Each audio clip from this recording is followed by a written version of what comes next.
Ladies and gentlemen, please welcome the host of TV's Pawn Stars, Rick Harrison.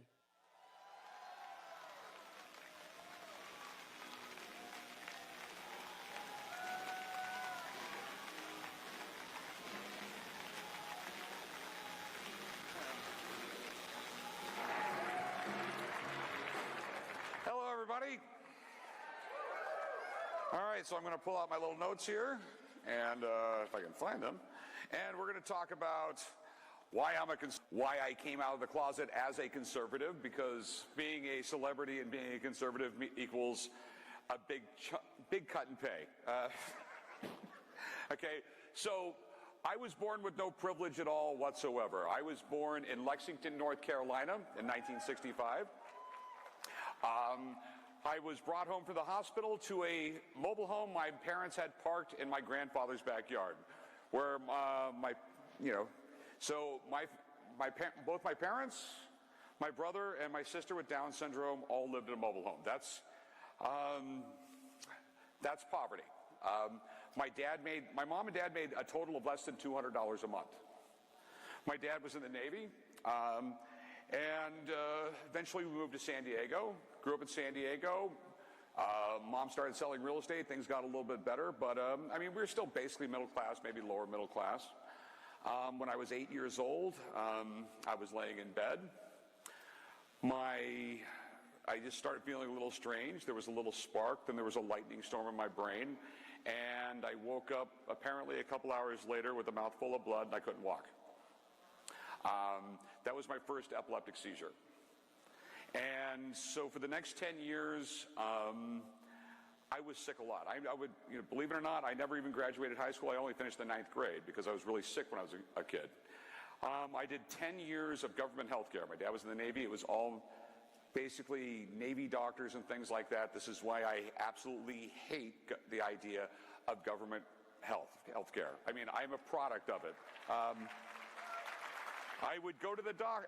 Literally, when I was a kid and I went to the doctor, it was a 7 or 8 hour experience by the time we got our records and everything else like that. I never had a doctor for more than the same doctor for more than 6 months my entire life. But the reason why I'm a conservative, there's one of many reasons why I'm a conservative. But the other one is that even though I was a sick kid, I was not able to graduate high school. I was all these things that were all against me, but I was in a country where it doesn't matter. You try hard enough, you can basically achieve anything in this country.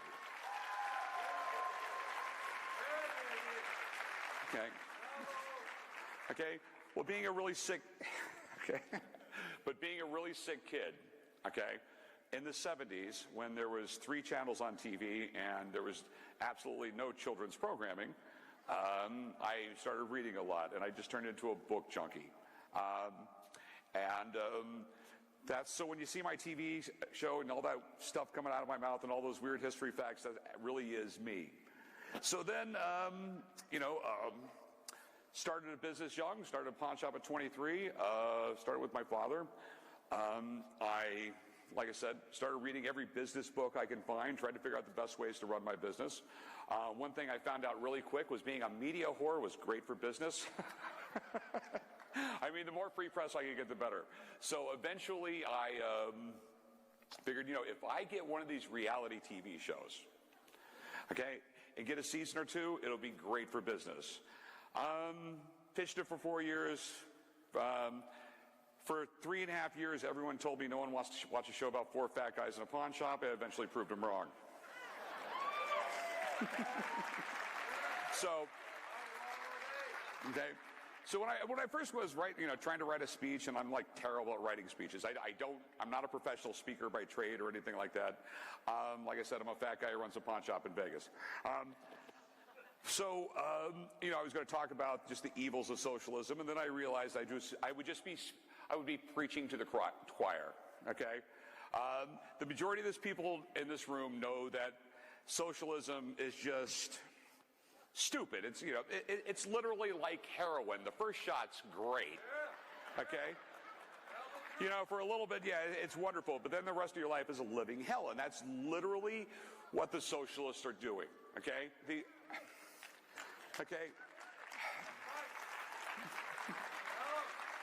Okay? You know, it's gone insane. I mean, JFK said, you know, ask not what your country can do for you, but what you can do for your country. Okay? The liberal Democrats right now are just saying the government will give you everything.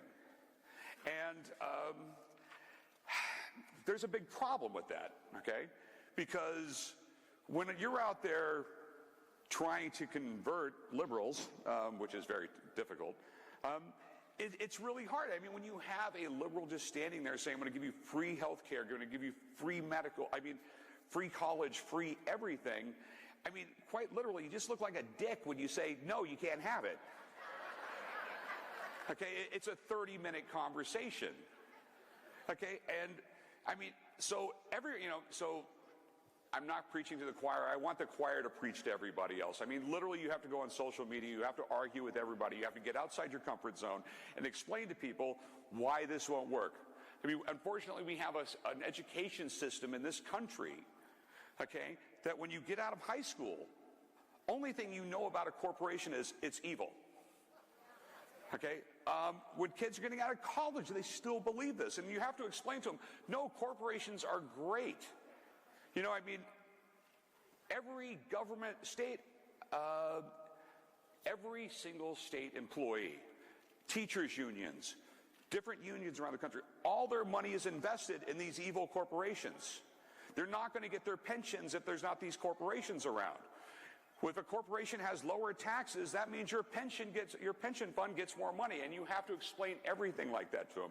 You have to explain to them that a politician giving you this line of BS, that we can have free college, free medical care, and socialism is great, is either really stupid or evil. And that's just the way to put it. Because if they believe in it, they're not very bright, because it has never worked anywhere. Okay? You have politicians talking about Scandinavia and things like that being socialist. They're really not. They have, their corporate taxes are very similar to our taxes now with the tax cuts. They do have a lot more social programs, so they're just taxed to death. Now, here's a great fact you can tell everybody. The Dems really complain about the one percenters. Now, if we take the world as a whole, not the United States, okay, the top 1% of the earners around the world make $32,000 or more. So therefore, in the United States, the majority of the population is one percenters. I mean, it's a fact, okay? And the reason why we have so many one percenters in the United States is because of capitalism. Capitalism works, always has. This country was founded on capitalism. It truly was. I mean, it wasn't only taxation without representation. It was just the people in this country wanted to do business. It was actually illegal before the revolution to make a shovel and sell it in the United States because of the government regulations. That's one of the main reasons we just wanted to get away from Britain. I mean, we had the Boston Tea Party because the only people allowed to bring tea in the United States was the British East India Company. You know, we wanted free trade, we wanted everybody, we just wanted government out of our way. And, you know, I started my business career when I was 22 years old. And I have got to the point where I could retire tomorrow, never work another day in my life, everything would be great. But I love the fact that I can have a lot of businesses, I pay my employees better than anybody else as long as they work harder than anybody else.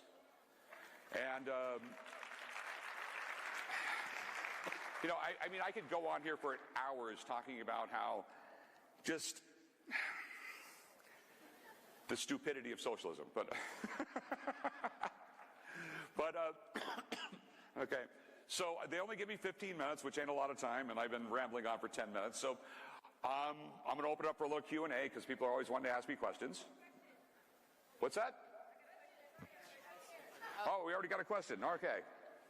Hi, I'm Danielle Matson. Thank you so much for being here. My question is, what are 3 pieces of advice that you know now that you wish you would have known at the beginning of your career? Okay. Well, one of the things, like I said earlier, I was a really sick kid. I was never able to go to school. Like I said, I finished the 9th grade and had to figure out everything on my own. So when I go around the high schools and you see a lot of like administrators really, really like wince when I say this, tell every young kid in high school, okay, if you want to avoid poverty, do these 3 things. Get an education, get a job, and wait till you get married before you have kids. Reduces your chance of poverty by 97%. But our schools won't teach that.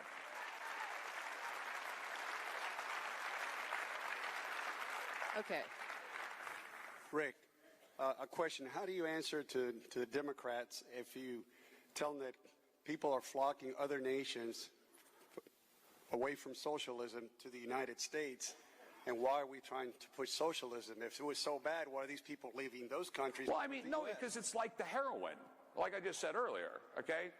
You know, once you give people something, it's so hard to take it away. And it just gets worse and worse and worse. It piles up, and then you get Venezuela. This is a great little fact you can tell people. In the 1920s, Argentina had a per capita GDP of 80% of the U.S. It was on track to beat us. And then they came up with this whole great idea of socialism. History is full of 1,000 lessons on it. But once you go down that path, it is so hard to come back because now you have to, you have to start taking things away from people and telling them, hey, it's things have changed. That's the problem.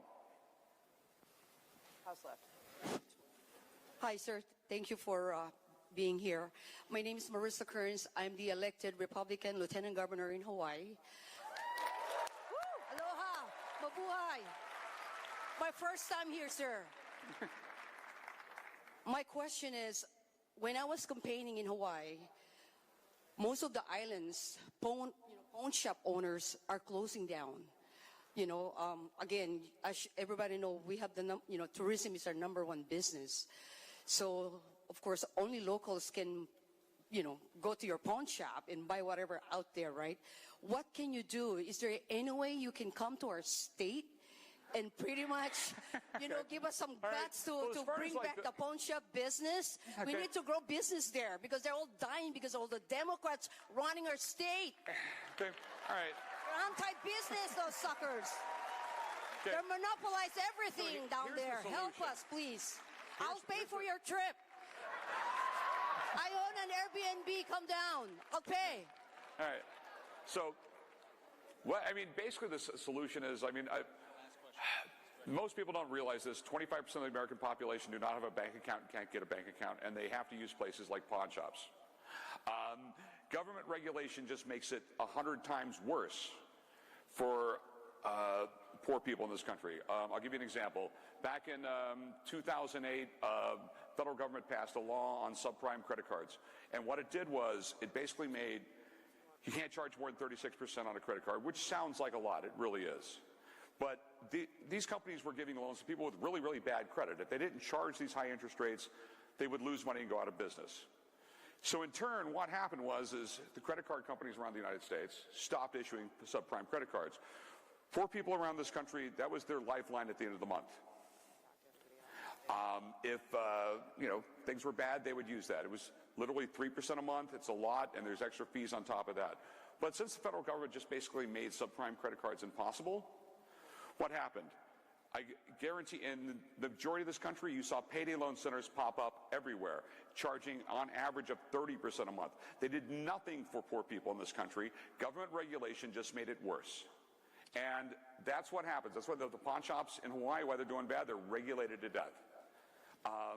Government regulation kills business. Trust me, the American people knows what's best for them. The problem with the Democrats is they think they know what's best for you, and it's, it never works out that way.